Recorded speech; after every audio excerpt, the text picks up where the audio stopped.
Hi class. I'm Brian Virgo, and the person I chose to do this presentation on is Mary Wollstonecraft. The reason why I chose her is as my theorist is because I actually read some of her works in middle school without actually knowing who she was or what her influence to society really was. Only that education deserves empathetically to be termed cultivation of the mind, which teaches young people how to begin to think. This is a quote from one of her novels, which is I'm going to analyze in this presentation. She was born on April 27th, 1759. She died at 38 years old. So with such a short lifespan, she didn't really have that long of a career. So many of her works were unfinished. She was an author. She wasn't really a communications researcher per se, but she did theorize in many of her novels, and she didn't just write about these theories. She was also like a child's book author as well. She married William Goldwyn, who was her second husband and the father of both of her kids, and he is one of the four founders of anarchy. And one of her daughters, her youngest, is the most influential per se because her daughter is Mary Shelley, the author of Frankenstein. Wollstonecraft argued the importance education plays in creating equality. Her theory was that the more we educate women, the more society would improve. Thus sought female education rights, which were heavily looked down upon at the time.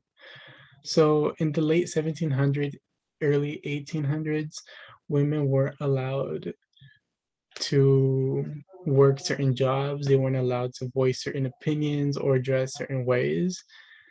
And even though we live in a completely different era, it is still very relevant in today's society.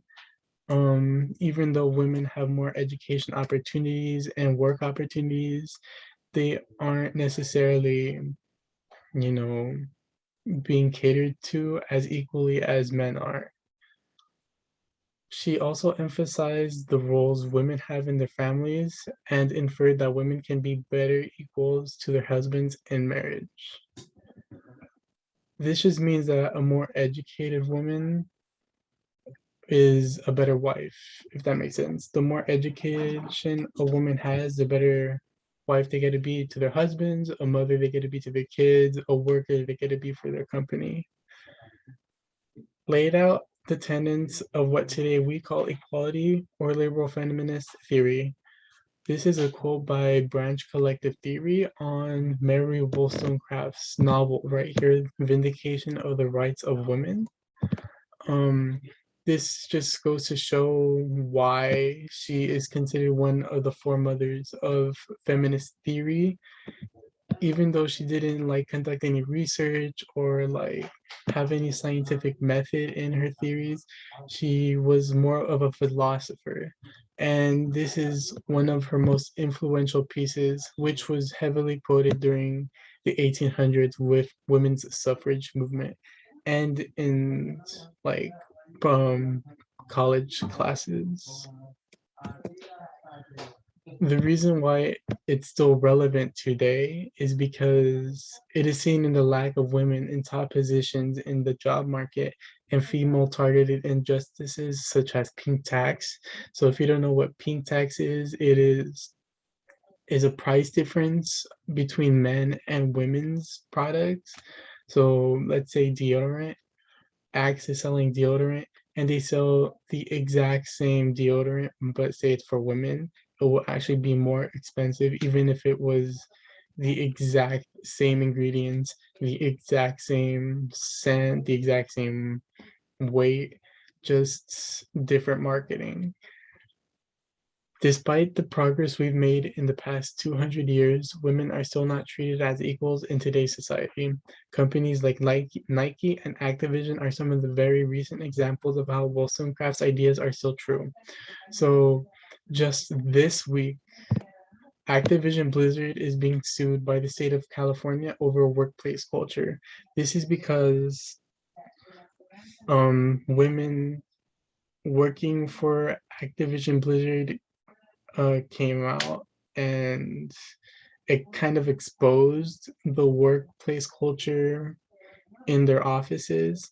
And it's still kind of sad to see how women are being objectified, because I was reading through some of the examples in this article by the New York Times, and it's just it's just blatantly unfair. Some women were getting twice the workload and some of the workload of their male employees, while the male employees were playing video games in the offices, and the women would have to do all their work and their male employees work, and they were still being paid less and were less likely to become promoted.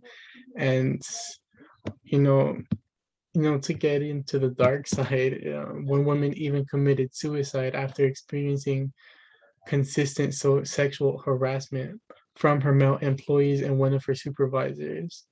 And one of Wollstonecraft's theories was that not only women need to be, adjust to becoming educated, but so do men, and that they both need to understand that women aren't inferior to men, but just aren't educated enough to appear as educated as men.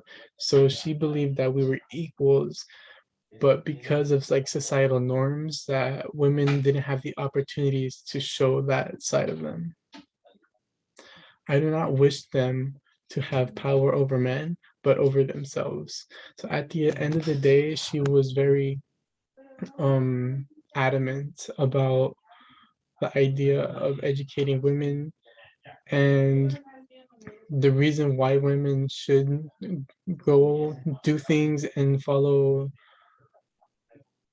the aspirations and such, and like grow as a person, is to better themselves and not for other men, because at the end of the day, women aren't here to be for men or to be pleased by men, but for themselves. And the first person they should take care of is themselves. Unless you have kids, then you should always take care of your kids first. So several of Wollstonecraft's theories show true to this day. Despite new educational and work opportunities, women have yet to escape the inequality from their male counterparts. She believes once women are educated and given the opportunity to find virtue, then they can become better wives, workers, and members of society. This is halted by societal structures seen as through companies like Activision, which objectify and suppress sexual harassment of their female colleagues. So Mary Wollstonecraft was very influential in feminist theory. As I said, she was one of the four mothers of feminist theory, and her works were some her works were the ones that paved the way for the 1800s women's suffrage movement, and were her ideas is what was used to educate women. So I think it's really good she got that happy ending of being able to like assist in women's equality through her novels. Thank you.